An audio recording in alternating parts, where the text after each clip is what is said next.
नमस्कार विद्यार्थियों, आपका पुनः स्वागत है ऑनलाइन कक्षाओं में। पहले हमने सूरदास जी द्वारा लिखे गए जो दो पद हैं उनका अध्ययन किया था। अब हम जो है इनके द्वारा लिखे गए जो दो अन्य पद हैं, क्योंकि हमारे अध्याय में सूरदास जी के द्वारा लिखे गए जो चार पद हैं वो संकलित किए गए हैं। मैंने बताया था कि पहले पद में बाल विलास से संबंधित था, जिसमें कृष्ण और राधा जी के बीच में जो बातचीत होती है उसका वर्णन था। उसके बाद में अगला जो पढ़ा था दूसरा पद हमने, जो कि भ्रमर गीत से संबंधित था। अब हम आगे जो पढ़ रहे हैं ये जो दो पद हैं और ये भ्रमर गीत से संबंधित हैं, तो जिसमें गोपियों द्वारा कृष्ण को संदेश भेजा जाता है जब ये मथुरा चले जाते हैं, और उनके द्वारा उसका कोई भी अगर उत्तर नहीं आता, जब उत्तर नहीं आता है तो वह किस प्रकार से अपनी व्यथा प्रकट कर रही हैं और कैसे वो अनुमान लगा रही है इसमें कि क्या हो सकता है, क्या हुआ है, तो उसी का वर्णन इसमें किया गया है। तो चलते हैं अपने इसमें अध्ययन करते हैं। संदेशनी मधुबन कूप भरे,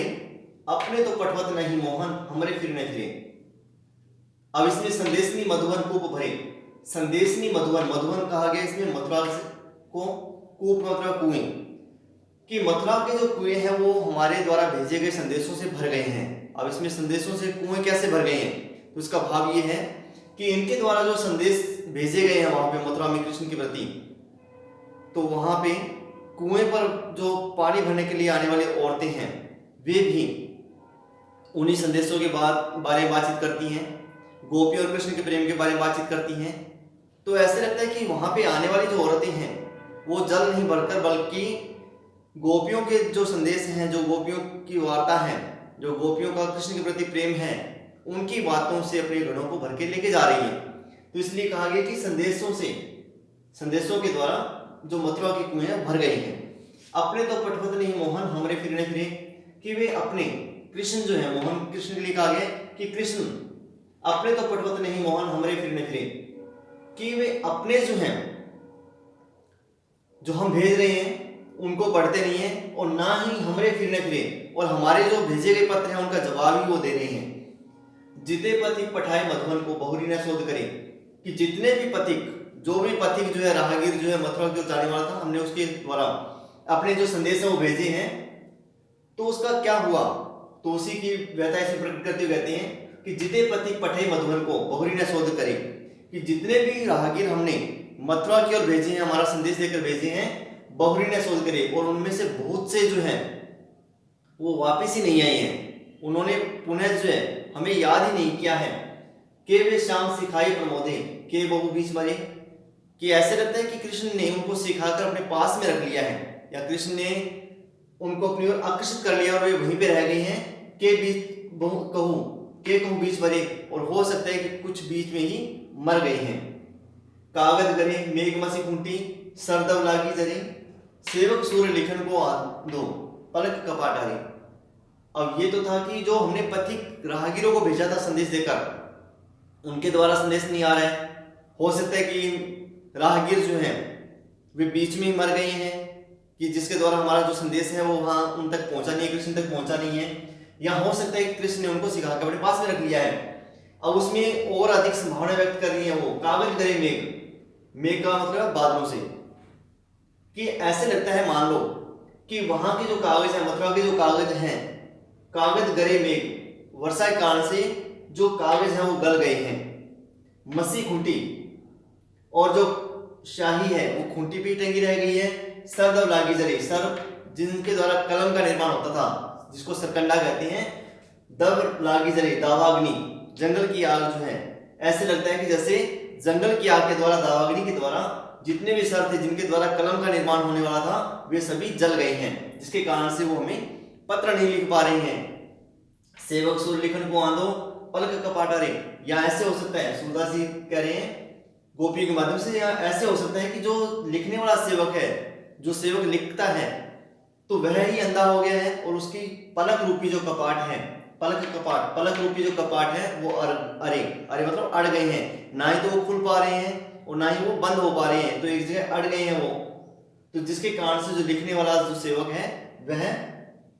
पत्र लिख नहीं पा रहे हैं। कृष्ण तो लिखवाना चाहते होंगे लेकिन वो लिख नहीं पा रहे हैं, तो ऐसे इसमें बताने का प्रयास किया गया है। तो इसमें हम देखिए जो अलंकार है वो अनुप्रास अलंकार है। पलक कपाट, पलक रूपी कपाट, इसमें रूपक अलंकार भी है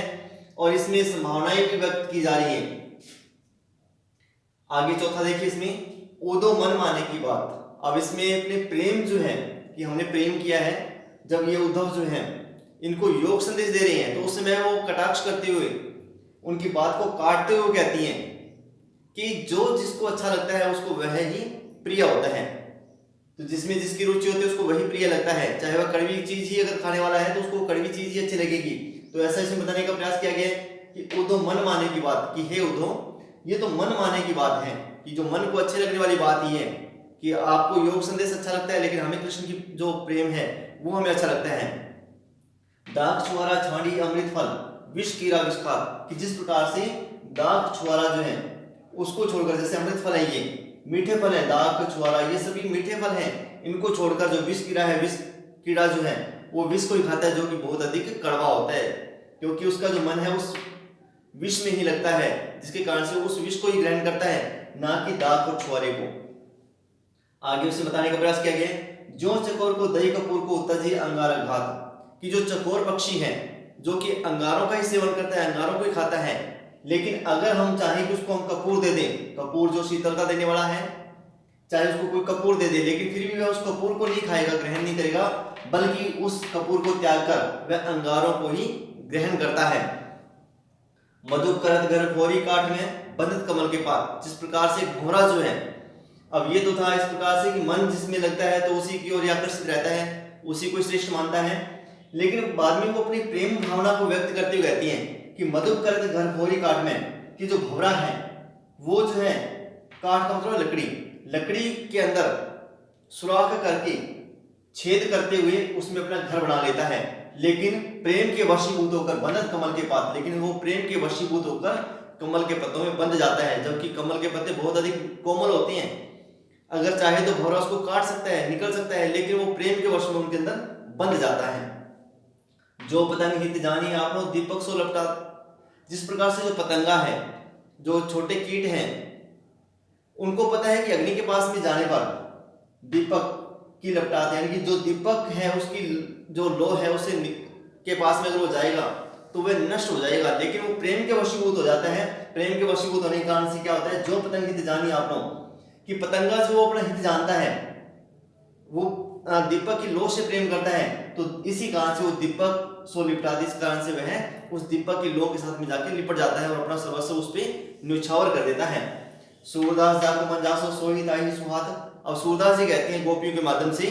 कि हे उद्धव जाको मन जासो, कि जैसा जिसका मन है, सोई ताहि सुहात,